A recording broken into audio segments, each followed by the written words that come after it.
Hey guys, welcome back to an episode of HSN30K Media. I have my 2004 Acura RSX Type S right behind me right here.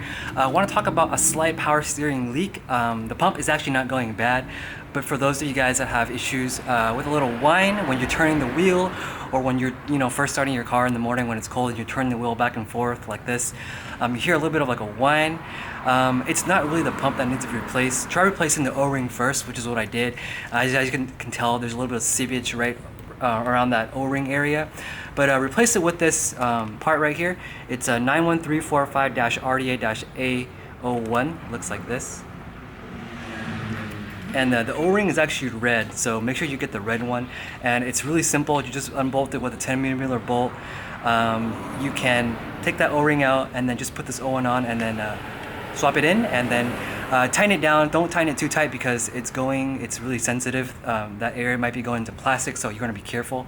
After that, just turn the car on, turn the wheel back and forth, and check for any seepage, and you should be good to go. So something to keep in mind for RSXs, I realized I had this problem on my second RSX, but I didn't have it on my first one.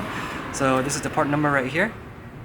And hopefully that helps you guys who have RSXs out there that are having power steering issues. If you did all this and it doesn't help, then pretty much you gotta replace your whole power steering unit, or just delete it permanently, and you won't have power steering and you won't have to deal with this headache. So hopefully this helps, guys, and have a good one. See you guys soon. Peace.